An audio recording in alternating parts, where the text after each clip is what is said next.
Okay, so I thought we'd have a little chat about food because loads of people have been talking about the fact that because part of the reason why people want to take a dry January is because they think that they want to lose weight. They've got another fitness goal, and deep down we all know that alcohol's empty calories. And so if we cut out the alcohol, we hope to lose weight. And 2 weeks in, some people are talking about the fact that they've lost like a stone.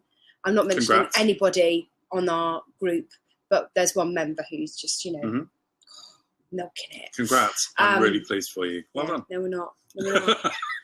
And then there are other members who are going, well, I haven't lost anything. This is terrible. And actually, I'm feeling a bit worse. Yeah. So I thought it would be worth touching on the fact that it's not possible that everybody will lose weight. For a start, there are some people who, and you'll notice in the pub, some people are very skinny drinkers. And you look at them and they go, how can they be so skinny? And they're drinking like loads and loads and loads. And that's because they're not eating. They're basically drunkerexics. They're people who are drinking all their calories and then being really, really tough on themselves with the food they eat. That brings with itself a whole host of other problems, but they actually share a whole load of problems with all of us who drink, which is the fact that alcohol screws with all sorts of systems within your body. And sometimes it can take more than a month for those to go back to normal, including, I think for me, it took about 3 months for all of that to get back to normal, because it can really screw with your metabolism.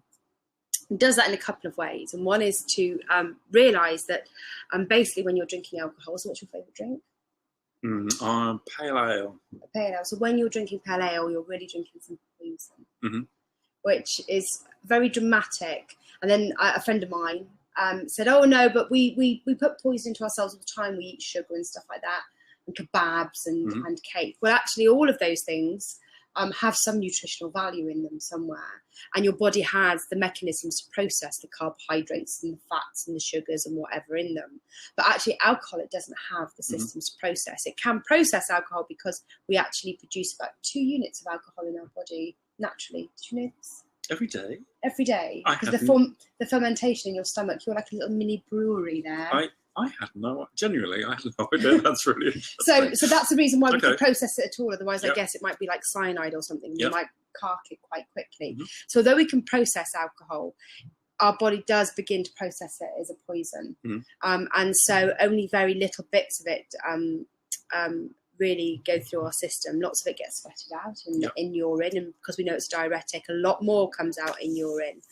But basically what it then starts to do is to spike and lower our blood sugar levels, which you must know anyway, because when you're out for a drink, you want to eat loads of food. You want to have a kebab afterwards, and that's because your blood sugar levels are going yo, because of all the sugars and all the way the body's processing alcohol. And it can, over the longer term, overstimulate your pancreas to, I wasn't going to say pancreas to stimulate insulin. So why you want a kebab on it after a night out is because you've been spiking your blood sugar levels. The other thing it does is it messes with your brain. So when you have a drink, it makes you feel good because it hits all the nice pleasure and reward centres. And you go, yeah, I want more of that. I'll have another drink. Yeah, I want more of that. It takes longer and longer for those pleasure centres to be hit. But then there's a come down off of that the following day. So it mucks around with your mood. And when you're in a poor mood, you also want to eat more. So you've done a lot already in your drinking evening to really screw up your eating. But it also carries on beyond your night out. So you'll all know that you've all wanted a greasy breakfast the following day and a pint of Sprite.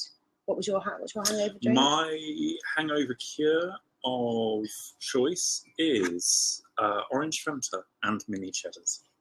See, I like mini cheddars for that reason as well. For me, a perfect balance of sugar and salt. Savoury and sweet. Do you drink orange Fanta at any other time? Pretty much no, I think it's rancid. No, mine lemon Fanta was mine. Yeah.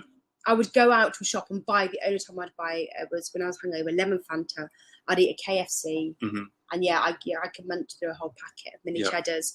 But because of your night out, you can consume at 6,000 more calories, both in that crap you're eating and the calories you've taken while you're eating, and the fact that it affects your blood sugar levels for quite some time. So we are really mucking around quite a lot with our cravings because of our blood sugar level changes, our brain chemistry, which can also trigger overeating, and that can actually last a few days. And then we also screw up our absorption of vitamins. Yep. So, so for example, you could eat kale all day, which I don't recommend at all. We'll come on to kale. Have you got a kale story? No, So actually, there's a really good. If I genuinely, I would encourage people to look it up because it's really helpful. There's an article that's come out this week in the Washington Post about the problem with describing food as healthy. And essentially what it's saying is we're using the wrong language to talk about food. Yeah. Food can improve our health, of course, it can make us less healthy. But the food itself, the question that we should be asking ourselves is the food that we're eating nutritious? If we talked about food being nutritious rather than about healthy, we'd actually be a lot less faddish about it. Because kale is incredibly nutritious. Kale is incredibly nutritious, but eating just kale is not. Yeah. You need some balance. Fun fact out of this article, pork scratchings are incredibly nutritious. They are a perfect protein snack. Yeah, when I was doing carb-free diet, that's what you have in the pub. You can have a pork scratching. Pork scratchings. It's just all the fake stuff that they stick on it that's awful. But it's proteins and fats. So if you're doing low carb, pork scratching is the way to go. But not vegetarian. But we wouldn't describe it as being healthy. No. But that's actually not the right question to ask. The question is it nutritious and does it give me what my body needs? Which isn't going to be kale salads every day. My personal beef with kale is Can you have a beef with kale? Yeah, my beef with kale is that I think culturally we've forgotten that food's supposed to taste nice. I don't think kale tastes nice. It's a personal thing. I think there may be somebody just off camera who might disagree. However, I actually do eat a lot of kale. I do like it. But yeah. But in much of the world we feed it to cattle. Cattle love it. But they don't do that with Calvonera, that posh stuff. No, I should hope not. That'd be really expensive. Only on very, very fancy organic I think we've got farms. 3 types of kale in our fridge at the minute. I'm so pleased for you. I have none. So there was something. So yes, I was saying that you could eat kale all day, but you wouldn't get in all those nutrients from the kale because basically you affect the stomach lining. Yeah. And it stops you absorbing all your vitamins properly. So particularly all the B vitamins, but I'm not allowed to recommend Marmite as the cure for that. Okay. I don't know, being banned because some people like it and some people don't like it. But anyway, all your B vitamins and other yeast-based spreads and AB and ABD and A, D and C and E are also affected. And then, of course, because you're not absorbing those properly, it affects your zinc and it can lead to iron deficiency. So basically, you're screwing up all of that system that pumps your that helps you absorb and pump all those lovely vitamins around your body. So we do have an article on our website about what to do to prepare yourself if you're quitting drinking, because you can start putting some of those vitamins back in. It may also help you feel better because you might be depleted in some of those. Yep. So not only has it give alcohol banged on the calories and also taken away all your vitamins, but then it also dehydrates you. And I'm not sure about you, but when I was thirsty, I drank. Oh, thirsty! Oh, I'll open a bottle of wine because there's no tap in my house, so it was easier to open a bottle of wine. I also did that when I was hungry. So instead of eating food, so you can see how it goes. So you've screwed up all that stuff. It can also really affect your gym workout. Yeah. In fact, 2 days afterwards, with not only with the hangover, but the fact that your muscles can't repair as well, stops pumping oxygen around your body quite so well. Yeah. Your workout isn't anywhere near as effective. So those manic people who can run on a hangover might be able to run on a hangover, but they're probably not doing their body as much good as they were, and their workout isn't as effective. Yeah, that makes me feel better already. Yeah. So what do you do? Well, I've realised that nearly all diet advice is the same, whatever your condition and whatever you're trying to do. So if you're trying to give up chocolate, or you're trying to give up drinking, or you're trying to give up smoking and all those things, the basic advice is to have a good diet. And that comes back down to what you were saying, which is about nutrient-dense foods, keeping off the refined carbohydrates because they spike your blood sugar level just like alcohol. So in the same way as a big piece of bread or a kebab is your cure for blood sugar spikes because of alcohol. Alcohol might feel like your answer to a blood sugar spike because of carbs. Nice oily fish, lean proteins, pork scratchings, and all of that sort of stuff. So stopping your blood sugar levels spiking and having a nice, nutritious, balanced diet, which ultimately should help you lose weight in the longer term. It just means that at the minute, just because you haven't lost loads and loads of weight because you've given up drinking, doesn't mean it won't happen. It took a year for my weight to come off altogether without doing any exercise and anything else. Some of the people who are losing weight are really caning their January and going to the gym as well. Yeah, I mean, congrats, you're keeping the gyms in profit this year. So well so you have to give yourself some space and time. Actually, quitting drinking is difficult. Actually, what you need to do is self-care and not self-punishment this year. And what I'm really worried is that people are pandering to that internal critic in the head that says, well, you haven't lost any weight. You were expecting to see some results of not drinking now. Why don't you just start drinking again? Because it clearly doesn't make any difference. And actually, you haven't given it enough time. Unfortunately, sometimes it is a marathon, not a sprint. And it may be your body wants you to drink water and start rehydrating, get some vitamins in you. And I think the other thing which has been really helpful for me about diet advice is actually forget about dieting. Don't do that. Just abandon that as a concept.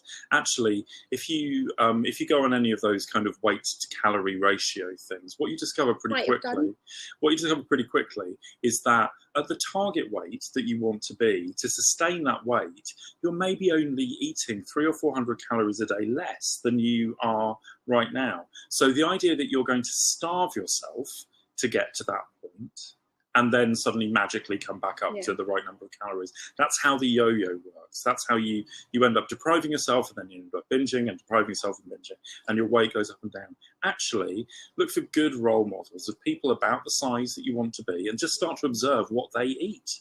Kale. Look at the... We're looking at UC, who's our co-founder. But look at what they eat. Look at the way they eat. Look at the amount they eat. Look at how frequently they eat, and actually start to model some of those things. Your weight loss may be infinitesimally slow.